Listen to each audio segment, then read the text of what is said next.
The new abyss floors and dungeons are finally upon us, and I've assembled some farmable options to help you clear it. Today we're going to be talking about giants, and there are a few things that separate the abyssal floors from the numbered ones that we knew before it. Actually, specifically, there are three things. First, it's just harder. It's vaguely harder. Kind of tough to explain, but it's just got that difficult mouthfeel. Next, the boss counterattacks your whole team when he revenges after 7 hits.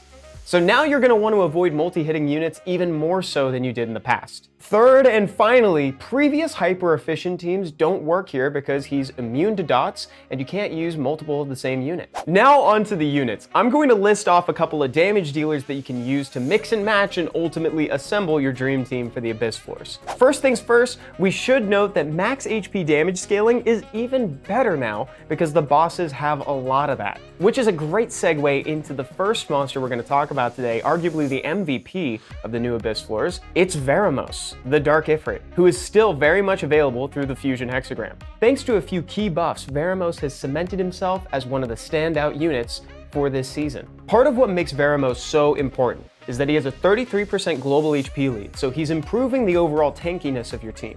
He also does max HP damage scaling on his second skill, and that same skill too has crowd control on it. And if it doesn't stun anyone, it's going to reduce attack bars. So he is already doing so much for your team, and I haven't even talked about the auto cleanse on his passive yet that's going to remove the defense break, thus making it harder for the boss to kill you. By the way, just as a disclaimer, in case it wasn't clear before, I'm going to go through a few units that you can use first, and then we'll talk about some potential team applications. So just keep all these units in the back of your mind for right now. And you should also have artifacts on everyone. Really, you should. Especially now that you can refine your old ones to plus 15 and you can just find them at plus 15 now. So, no excuses. Lynn is back and super viable. You can rune her on rage. She has tons of max HP scaling damage. She tends to be a little bit squishy if you don't rune her on a little HP, so just keep that in mind. Maybe try attack crit damage HP or speed crit damage HP, or do whatever you want. I'm not the boss of you, though I like to think I am. Next, surprisingly, I can't believe it either, it's Akamamir, the Wind Ifrit. Look, I like to give Amir a hard time on this channel. I'm pretty sure that's well known from the Ifrit's ranked video. Because his niche is really just damage, and there's a lot of units that do damage. Though, not many units do max HP scaling damage and debuff scaling damage quite like he does. And he's also really easy to get, considering you can get him from the guild shop. This also really brings me back because Akamamir was part of my very first GB10 clear all the way back in like 2017. So I'm loving that he's making it to the list now. In my whole little nostalgia trip right there, I basically just said every reason why he's a viable damage dealing unit. You can put him on rage, just make sure that he goes semi-close to the end of your team composition in terms of turn order, just to make sure that there's enough debuffs on the boss, so that when it comes time for him to do damage, he deals big damage. You know her, you love her, it's Naomi, the second awakened Wind Martial Cat, who you still don't need to put any crit rate on. She is just as easy to rune as she was before, and it helps to be wind. Because she is off element from the giant, that means that more often than not, he's gonna glance on her, and Akamamir, for that matter. So that means she doesn't need as much HP as your standard damage dealer. What's great about Naomi is that she also applies a brand on her skill 2, which is going to increase the general potency of your other max HP scaling damage.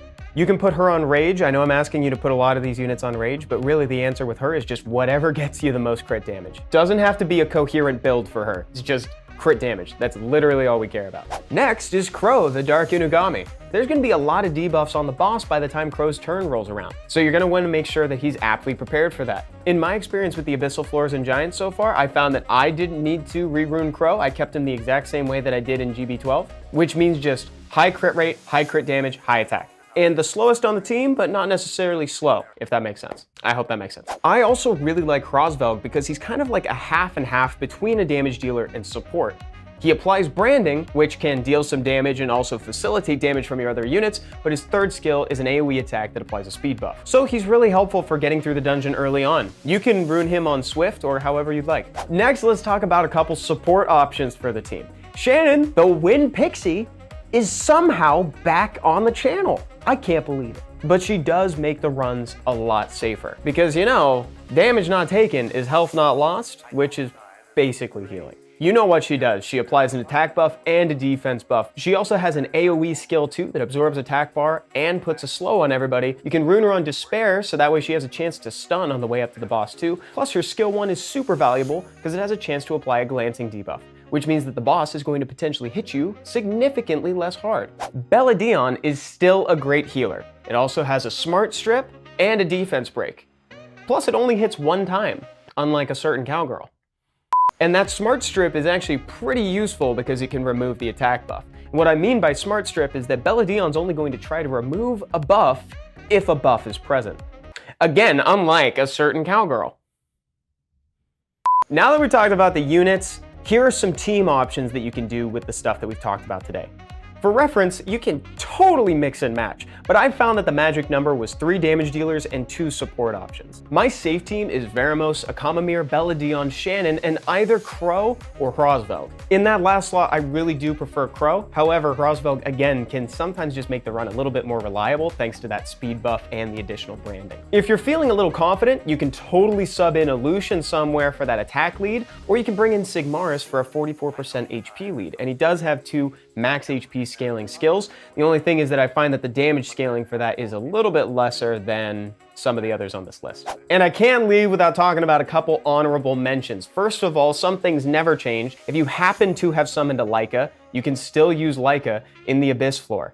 It's still pretty much impossible for the boss to solo Leica. And as crazy as it is, Lauren and Fran are now in the honorable mentions section. They're still both great units, and Fran I did have a reasonable amount of success with in the Abyss floors. The only thing that I want to caution you about is that they both hit 3 times on skill 1, and Lauren hits twice on skill 2. If that is a risk you're willing to take, then go ahead and give him a shot, but I put him in the honorable mentions category just because proccing that counterattack from the boss is way more devastating than it used to be. I'm going to put this next unit in the honorable mentions category, not because she doesn't deserve to be on the team on her own, just because it's a non-farmable nat 5. It's Savannah, the Wind Beast Rider. She offers defense break, attack bar reduction, and more. Plus, she's kind of a bit of a failsafe for the team because if she gets dismounted, it's not game over. She can still kind of clutch up when there's just a little bit of HP left on the boss. And the last 2 honorable mentions that I'm going to talk about today are the Wind and Water Demon. They both have big damage, and they're pretty hard to kill.